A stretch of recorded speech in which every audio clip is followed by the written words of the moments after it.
Ele tirou todo o temor dele e o preparou. Ele era um sinal. Deus deseja que seu povo ore. É quando Israel ficou tão sobrecarregado, numa tal condição, eles não poderiam seguir mais adiante, o tempo deles havia se cumprido, e suas cargas encontravam-se mais além do que eles pensavam. Então eles começaram a orar. E quando o povo começa a orar, então Deus começa a ouvir. Era o tempo da palavra de Deus ser cumprida. E desse modo, quando Andão e Jacobede viram que era tempo para a palavra de Deus ser cumprida, eles entraram em oração a Deus. E é normalmente os que oram são esses que têm a carga, os que recebem algo. São os que oram que são ordenados de Deus para fazer isso.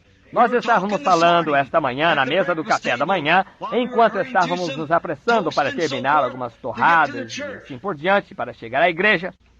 Houve algo que foi dito sobre um certo homem que havia se afastado daqui, que havia voltado a fumar cigarros depois que ele havia sido curado de câncer. Eu disse, que triste.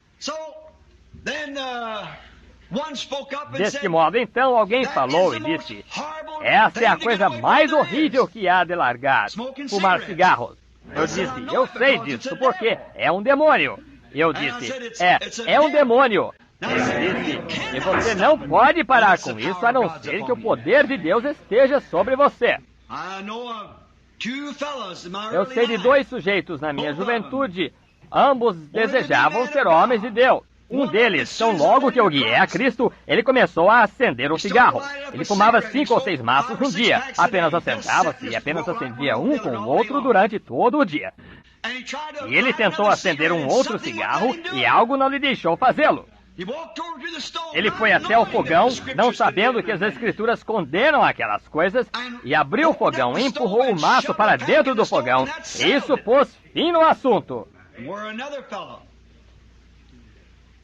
E onde um outro sujeito que desejava tornar-se cristão, e ele se esforçou ao máximo, ele clamou ao Senhor.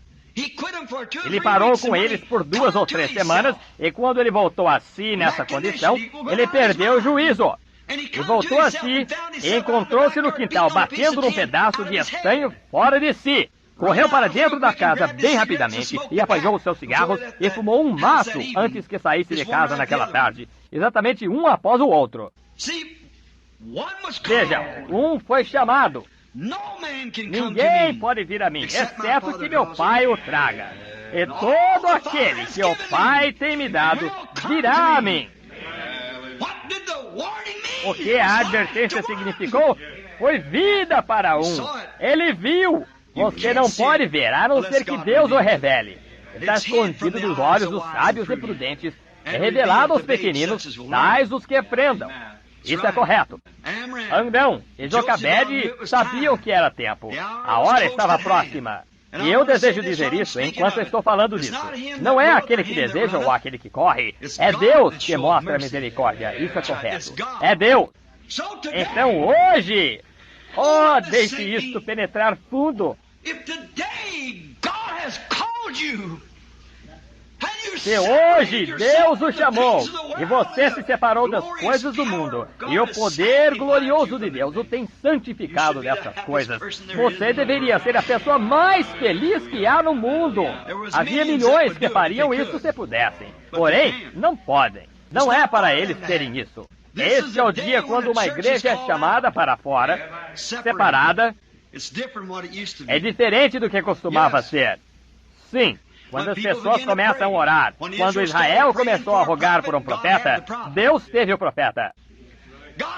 Deus tinha o profeta o tempo todo, porque Deus sempre está um passo à frente dele.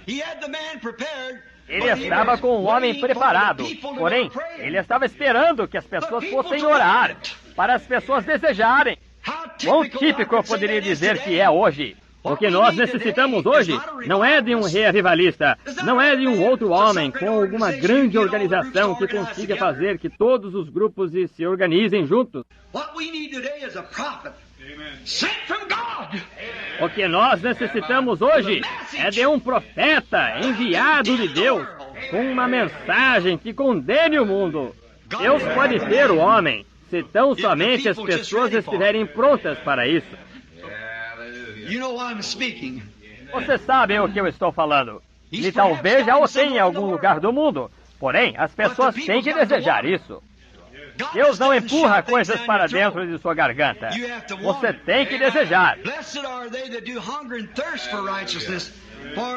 Bem-aventurados são os que têm fome e sede de justiça, pois eles serão saciados. Isso é correto. Depois que Moisés tinha sido reconhecido, depois que as pessoas, melhor dizendo, souberam que eles necessitavam de um líder, eles começaram a orar. Eles começaram a orar para que Deus enviasse-lhes um líder, ou alguém para lhes conduzir. E ele enviou-lhes um homem, um profeta. Isso foi seu sinal. Agora, se esse homem não fosse um profeta, se ele levantasse e dissesse, eu sou um gênio militar, o Israel tinha direito de descrer nesse homem, porque Deus, todo o tempo, sem falhar, envia um profeta.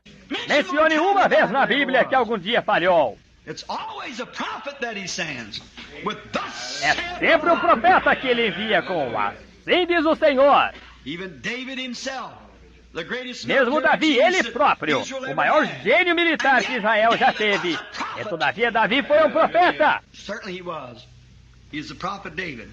Certamente foi. Ele foi o profeta Davi. Ele estava esperando que as pessoas tivessem desejo em seus corações para ouvir esse profeta que ele havia de enviar.